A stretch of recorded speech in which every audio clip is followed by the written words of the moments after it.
Hello बच्चों, नमस्कार। आप सभी का बहुत बहुत स्वागत है इस चैनल पर, जहां पर मैं आज आप लोगों को बहुत ही बढ़िया एक कहानी सुनाने वाला हूं। कहानी उन बच्चों के लिए है जो ये मानकर बैठे हैं कि अगर हमारा टर्म 1 अच्छा नहीं हुआ तो शायद हमारा टर्म 2 भी अच्छा ना हो, या हम टर्म 1 में अच्छा नहीं कर पाए तो हम टर्म 2 में भी थोड़े निराश हैं। जिंदगी आशाओं और निराशाओं के बीच चलती रहती है। एक छोटी सी कहानी है जो आप लोगों को आज सुनानी है, और इस कहानी के माध्यम से ये बताना है कि आप जिंदगी में कुछ भी कर सकते हैं अगर आपने अपने लक्ष्य को ही अपना भगवान मान लिया है। आप देख सकते हैं मेरी स्क्रीन पर या आपकी स्क्रीन पर लगातार गोलियां चल रही है। मैं बंदूकों से आपको समझाने नहीं आया हूं, मैं एक बंदूक वाले व्यक्ति की कहानी आपको सुनाने आया हूं। तो सुनिए इस कहानी को। कहानी बहुत पहले शुरू होती है 1910 में। 1910 में जब हमारा देश आज़ाद नहीं था और हमारे देश के अलावा बहुत सारे देश भी गुलाम थे।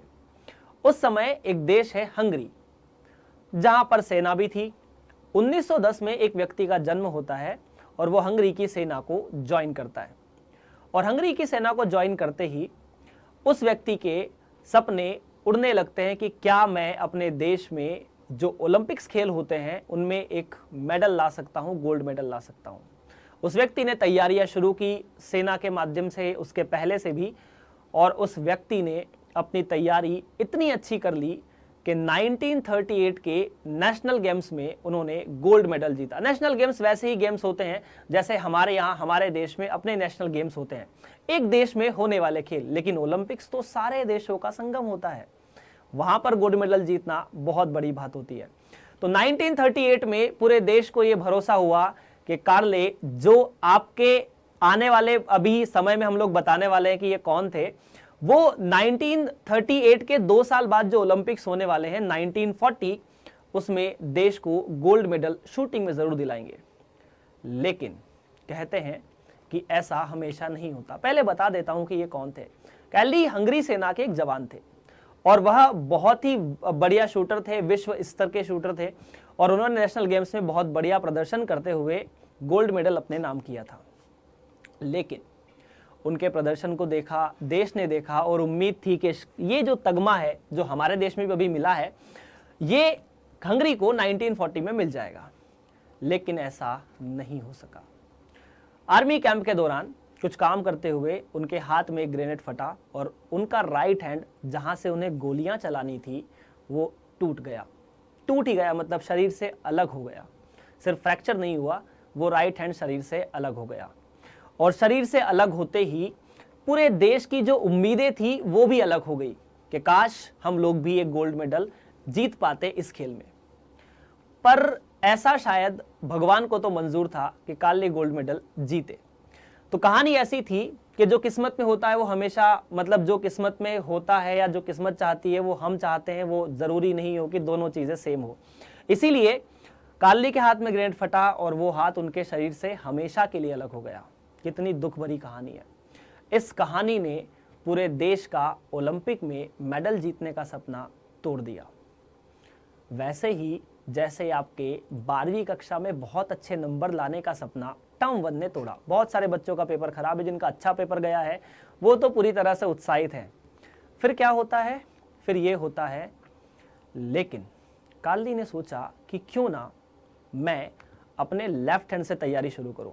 जिस व्यक्ति ने पूरी जिंदगी राइट हैंड से तैयारी की, गोली मारने की, पिस्टल या यूं मान लीजिए कि गोल्ड मेडल लाने की, वो व्यक्ति अब अपने लेफ्ट हैंड से गोल्ड मेडल लेना चाहता है। आप सोचिए, अगर आप तैयारी कर रहे हैं, अगर आप लिख रहे हैं, राइट हैंड से लिखने की प्रैक्टिस करते हैं, और सडनली आपको बोला जाए कि आपको एग्जाम में लेफ्ट हैंड से लिखना है, तो शायद ये हमारे लिए संभव नहीं है। लेकिन बिना बताए कार्ली ने तैयारी शुरू कर दी, किसी को ज्यादा इन्फॉर्म नहीं किया। और फिर हुए 1939 में नेशनल गेम्स।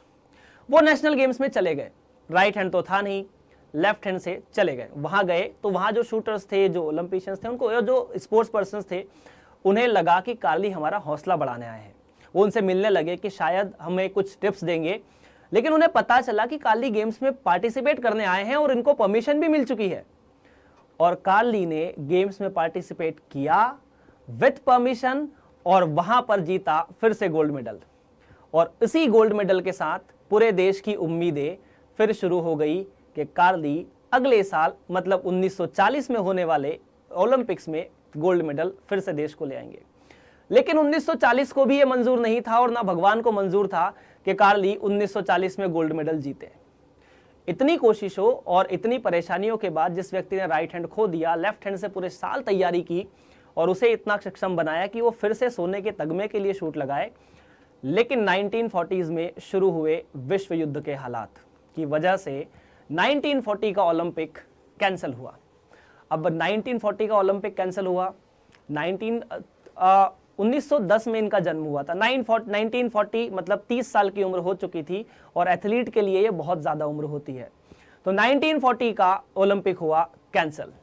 अब ये तैयारी करने लगे और पूरा देश इनके साथ उम्मीद करने लगा 1940 के ओलंपिक की, 1944 के ओलंपिक की। 1944 का ओलंपिक भी विश्व युद्ध के कारण कैंसिल हुआ, रद्द हुआ, जो नहीं हो पाया। अब देश को लगने लगा, हर व्यक्ति को लगने लगा कि जो उम्मीदें उन्होंने कार्ली से की थी शायद वो नहीं हो पाएगी। क्यों नहीं हो पाएगी? क्योंकि 1940 का ओलंपिक कैंसिल हुआ, 1944 का कैंसिल हुआ और कार्ली की उम्र भी बढ़ती जा रही थी।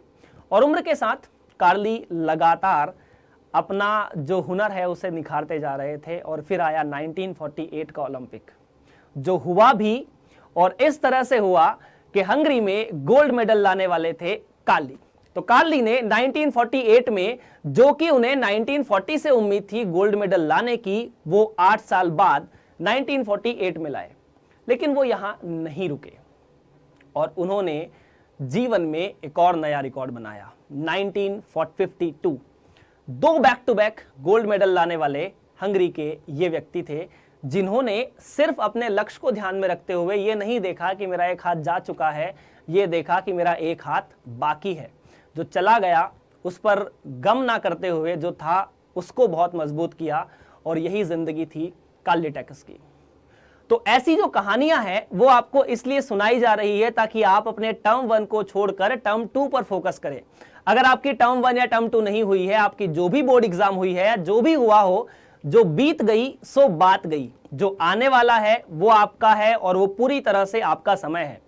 पूरी तरह से फोकस कीजिए, पूरी तरह से पढ़ाई कीजिए। डाउटनेट की पूरी टीम, डाउटनेट के सारे टीचर्स यूट्यूब पर आपको पढ़ाने वाले हैं, ऐप पर आपको पढ़ाने वाले हैं। अगर आप डाउटनेट ऐप को इंस्टॉल कर चुके हैं तो बहुत अच्छी बात है, अगर नहीं किया है तो फटाफट से इस चैनल को, डाउटनेट ऐप को सब्सक्राइब कर लीजिए, क्योंकि स्टोरी, कहानी, किस्सों के साथ आपके सामने बहुत अच्छे अच्छे टीचर्स आने वाले हैं, जिनके अपने अपनी कहानियां हैं, अपने अपने किस्से हैं, अपना अपना पार्ट है, अपने अपने हिस्से हैं और डाउटनेट आप लोगों के हिस्से हैं।